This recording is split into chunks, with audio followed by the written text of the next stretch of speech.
Hola chicos, lo que vamos a ver ahora son las miocardiopatías. Esto sí es pregunta del doctor Caen. Lo que él pregunta es cuáles son las miocardiopatías que ustedes conocen y cómo las clasifican. Van a hablar de son tres tipos, así que solamente eso. Es un tema cortito, es un tema lindo y vale la pena que por lo menos lo lean o tengan idea de esto.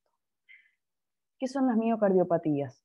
Las miocardiopatías se define como un grupo heterogéneo de enfermedades del miocardio, que a su vez están relacionadas con una disfunción mecánica, eléctrica o ambas, y van a mostrar hipertrofia o dilatación del ventrículo de forma inapropiada. Y muchas veces se deben a diversas causas, como puede ser la hipertensión o también a causas genéticas. Si ustedes recuerdan un poquito, donde íbamos a tener una miocardiopatía dilatada, en lo que era la enfermedad de Chagas.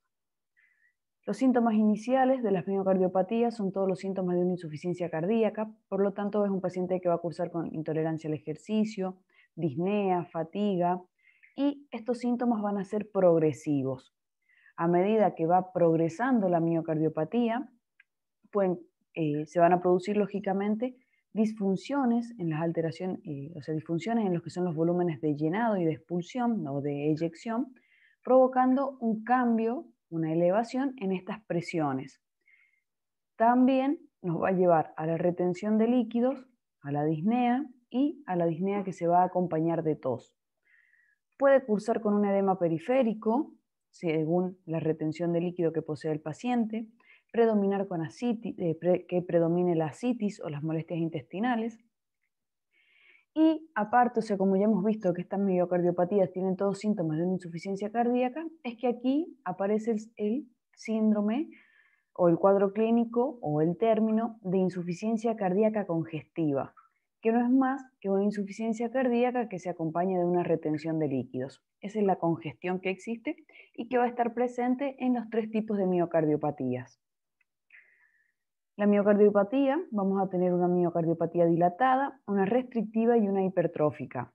El diagnóstico o método gold estándar de una miocardiopatía es el ecodoppler, ¿bien? Mediante un ecodoppler, mediante un ecocardiograma, nosotros vamos a visualizar los cambios en las dimensiones. Por ejemplo, nosotros aquí vamos a estar hablando de lo que es una miocardiopatía dilatada. ¿Qué vamos a ver? Si nosotros miramos la imagen, hay un aumento del ventrículo izquierdo, este es el ventrículo izquierdo. Lo que vamos a tener acá es aurícula izquierda, aurícula derecha y ventrículo derecho. Si nosotros miramos, aquí vemos el espesor de la pared miocárdica un poco engrosado, pero lo que más llama la atención es el volumen o la capacidad de este miocardio, ¿bien? Entonces, de este ventrículo. El miocardio dentro de todo conserva la relación normal del 3:1. Hay disminución de la función sistólica, ¿por qué? Porque esta fracción, la fracción de expulsión ventricular, la fracción de expulsión del ventrículo izquierdo se ha disminuido, porque el corazón ahora debe hacer más fuerza para expulsar más líquido, más cantidad de sangre que se encuentra acá. Por lo tanto, la característica fundamental entonces de las miocardiopatías dilatadas es la disminución de la función sistólica, porque hay una disminución de la fracción de expulsión ventricular izquierda. ¿Cuál es la fisiopatogenia de esta miocardiopatía? Resulta que en algunos casos, por ejemplo, como puede ser un infarto, que el paciente haya tenido un infarto, se va a producir una apoptosis o una fibrosis del miocardio. Bien, entonces, para que el corazón mantenga la misma fuerza de bombeo, la misma fuerza de trabajo como bomba, lo que tiene que hacer es que otros miocitos vayan tomando la función de estos miocitos muertos. Entonces así se va hipertrofiando y va aumentando la tensión parietal. Esto lleva a la contribución de la progresión de la enfermedad formando todo lo que va a ser el remodelamiento del andamiaje intersticial, o sea, de estos miocitos. Recuerden ustedes que el corazón y los miocitos funcionaban como un sinsitio, o sea, como que todas estas células se juntan y trabajan como si fueran una sola célula. Por lo tanto, este mismo remodelamiento es el que va a terminar llevando en muchos casos a una insuficiencia mitral. ¿Cuáles van a ser causas de miocardiopatía dilatada, por ejemplo? La miocarditis inflamatoria, las de causas inflamatorias, las causas virales, las parasitarias, como dijimos, el Trypanosoma cruzi, la enfermedad de Chagas. En caso de enfermedades no infecciosas, las enfermedades inflamatorias granulomatosas, como la sarcoidosis, las miocarditis de células gigantes, las miocarditis eosinofílicas, las colagenopatías y los rechazos de trasplantes. No suelen preguntar las causas, pero sí es importante distinguir las tres y las características de cada uno. ¿Qué vamos a encontrar en una miocardiopatía dilatada? Distensión venosa yugular, estertores, el choque de la punta del ventrículo izquierdo de forma difusa, un tercer ruido. Cuando ya está esta miocardiopatía muy avanzada y cursa con insuficiencia cardíaca crónica, lo que vamos a encontrar es una hepatomegalia, también va a cursar con edema periférico y, como habíamos visto recién, con una insuficiencia mitral.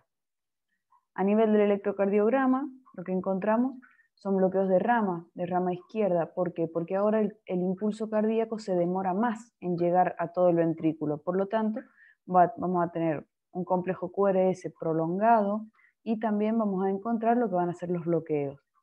Estos bloqueos se producen a su vez porque, como hay miocardiocitos muertos, hay células que se han fibrosado y que son las que terminan ocupando el espacio de estos miocardiocitos y que no van a conducir el impulso eléctrico. A nivel de la radiografía de tórax, lo que vamos a encontrar es la cardiomegalia, también puede cursar con una redistribución vascular y derrames pleurales, y como dijimos, hacíamos el diagnóstico el gol estándar con el ecocardiograma. Podemos solicitar un péptido natriurético B, pero recuerden que el péptido natriurético tipo B nos servía más que nada para hacer diagnóstico de la insuficiencia cardíaca. Si lo solicitamos y está elevado, lo que nos va a dar, nos va a confirmar el diagnóstico de la insuficiencia cardíaca, pero siempre debemos buscar la causa de esta insuficiencia. Tratamiento sintomático de la miocardiopatía es el mismo tratamiento de la insuficiencia cardíaca, los diuréticos para la eliminación de los líquidos. Podemos utilizar digitálicos, betabloqueantes y los IECA. Recuerden que una de las ventajas del IECA es que evitaba la remodelación.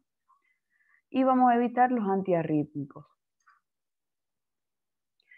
Otra de las miocardiopatías que también existe es la miocardiopatía restrictiva. Si ahora ustedes miran, lo que tenemos acá es ventrículo derecho, aurícula derecha, ventrículo derecho, aurícula izquierda, ventrículo izquierdo, pero ahora si bien tenemos una dilatación, un aumento de lo que va a ser el corazón, el ventrículo izquierdo no tiene AD en su interior una luz aumentada, no tiene un volumen aumentado. En la miocardiopatía restrictiva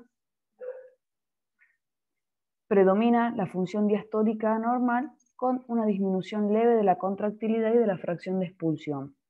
Aquí miren dónde está el problema o el defecto, que está aumentado el diámetro y el volumen de lo que son las aurículas. Bien, podemos llegar a tener una leve dilatación del ventrículo izquierdo, pero principalmente el defecto se encuentra a nivel auricular. El primer síntoma, como también esto es una patología progresiva, el primer síntoma suele ser la intolerancia leve al ejercicio, pero que no se va a manifestar hasta que el paciente no tenga síntomas graves de congestión. Va a decir, bueno, me canso, pero es normal porque hace mucho que no salgo, hace mucho que no camino. ¿Bien? Y muchas veces suele ser los primeros síntomas de una miocardiopatía. Suele cursar con más síntomas de la cavidad derecha, edema, molestias abdominales, hepatoplenomegalia, ascitis. Y también lo que vamos a encontrar es la aparición del tercer y cuarto ruido. Puede llegar a cursar con fibrilaciones auriculares. Vamos a tener descenso de las presiones venosas yugulares y también puede aparecer lo que es el signo de Kussmaul positivo. Es muy importante cuando ustedes vean a un paciente cardíaco o cardiópata, perdón, que van a ver que el paciente tiene su respiración alterada. ¿Qué respiración tiene? La respiración de Kussmaul también. ¿Cuáles van a ser causas de miocardiopatía restrictiva? La amiloidosis, como causas infiltrativas, los defectos metabólicos hereditarios, como pueden ser, por ejemplo, la hemocromatosis. También se da en las enfermedades por almacenamiento, que es la que dijimos recién, hemocromatosis, enfermedad de Fabry, glucogenosis, y por fibrosis, ya sea a través de la radiación o de la esclerodermia. Va a cursar con los mismos síntomas de una insuficiencia cardíaca, intolerancia al ejercicio, astenia, disnea, puede cursar con dolor precordial, con angor pectoris, y lo que nos va a distinguir más que nada entre una miocardiopatía hipertrófica, por ejemplo, de una restrictiva, son los síntomas de congestión derecha e insuficiencia cardíaca derecha. La radiografía de tórax nos va a mostrar un crecimiento auricular bilateral, un aumento en el espesor ventricular, como es el patrón punteado, si es que tenemos alguna enfermedad infiltrativa, ya sea la amiloidosis, la sarcoidosis, y si vamos al ecocardiograma, además de ver las dilataciones de las aurículas, vamos a encontrar que la función sistólica se encuentra conservada. No hay un tratamiento y vamos a recomendar la anticoagulación a permanencia si el paciente cumple con los factores de riesgo. ¿Por qué? Porque nosotros debemos evitar una arritmia que nos provoque una ACV. Entonces, vamos a anticoagularlo para evitar la formación de trombos. Y luego tenemos lo que es la miocardiopatía hipertrófica.